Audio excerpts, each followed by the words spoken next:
ஓய்வு பெறவுள்ள சட்டம் ஒழுங்கு டிஜிபி சங்கர் ஜிவால், காவலர் வீட்டு வசதி வாரிய இயக்குநர் டிஜிபி சைலேஷ்குமார் யாதவ் ஆகியோருக்கு சென்னையில் பிரிவு உபச்சார விழா நடைபெற்றது. அந்த காட்சிகளை பார்க்கலாம்.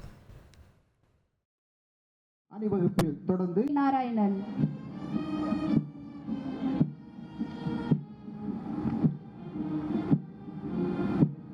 அணிவகுப்பில் தொடர்ந்து தமிழ்நாடு பெண் காவல் அணி தலைமையேற்று வழிநடத்தி நிற்கின்றார் உதவி ஆய்வாளர் திருமதி கே மேனகா.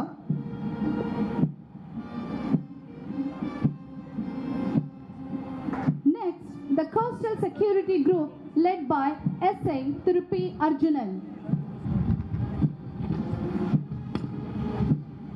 அணிவகுப்பில் நிறைவாய் நிற்கிறது நீலகிரி அணி. தலைமையேற்று வழிநடத்தி நிற்கின்றார் உதவி ஆய்வாளர் திரு ஜி முத்துமாரி.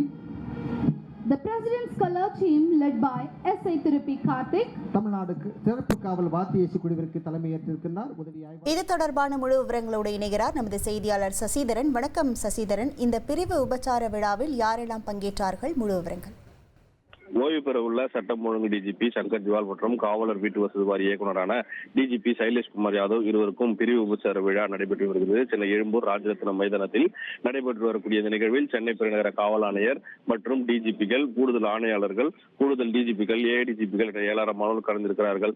சங்கர் ஜிவால் சென்னை காவல் ஆணையராக இருந்த போதிலிருந்தே பல்வேறு நல்ல திட்டங்களை சென்னைக்கு அமல்படுத்தியிருக்கிறார். அதன் அடிப்படையிலும் அவர் கடந்த 1991 ஆண்டு தமிழக கேடட் பஸ்ஸில் IPS சேர்ந்தார்.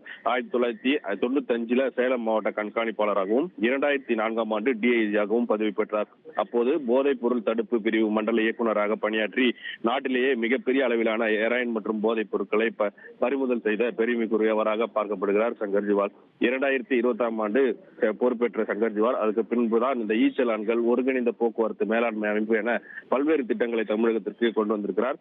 2008 ஆண்டு IG-ஆக பதவி பெற்று உளவுத்துறை IG-ஆக பணியாற்றினார். 2015 ஆண்டு ADG-ஆக பதவியேற்று 2021 ஆண்டு தான் சென்னை காவல் ஆணையராக பொறுப்பேற்றார். அவர் சென்னை காவல் ஆணையராக பொறுப்பேற்ற பின்புதான் சட்டம் ஒழுங்கு பிரச்சனை மற்றும் பல போக்குவரத்து சீர்திருத்தங்களை சென்னை பெருநகரத்திற்கு கொண்டு வந்தார். உலக புகழ்பெற்ற செஸ் ஒலிம்பியாட் போட்டிக்கு மிக சிறப்பான பாதுகாப்பு வழங்கி சிறு பாதுகாப்பு குறைகளும் இல்லாமல் வகையில் போட்டி நடத்த காரணமாக பாராட்டுகளையும் பெற்றார். 2017 மற்றும் 19 ஆண்டுகளில் 2 முறை மத்திய அரசு ஜனாதிபதி விருது வழங்கி கௌரவித்திருக்கிறது. 2023 ஆண்டு முதல் சட்டம் ஒழுங்கு டிஜிபியாக நியமிக்கப்பட்டு இம்மாதம் 31 தேதி ஓய்வு பெறுகிறார். மற்றொரு டிஜிபியான சைலேஷ்குமார் யாதவ், அவரும் சற்று தலைத்தவரில்லை. தூத்துக்குடி மாவட்டத்திற்கு தென்மண்டல IG-ஆக இருந்தார். தூத்துக்குடி துப்பாக்கி சூடு சம்பவம் நடைபெற்ற போது அவர்தான் அங்கு IG-ஆக பணியாற்றியிருந்தார் என்பது குறிப்பிடத்தக்கது. இந்த 2 டிஜிபிகளும் மாத இறுதியில் பணி ஓய்வு பெறுகிறார்கள். அதற்கான பிரிவு உபச்சார விழா இங்கு நடைபெற்று வருகிறது. உங்கள் விவரங்களுக்கு நன்றி சசிதரன். இனி செல்லும் இடமெல்லாம் செய்தி. தந்தை டிவியின் வாட்ஸ்அப் சேனலை ஃபாலோ பண்ணினா செல்லருக்கும் இடமெல்லாம் செய்தி. இதோ QR கோட் இப்பவே ஸ்கேன் பண்ணுங்க, ஃபாலோ பண்ணுங்க.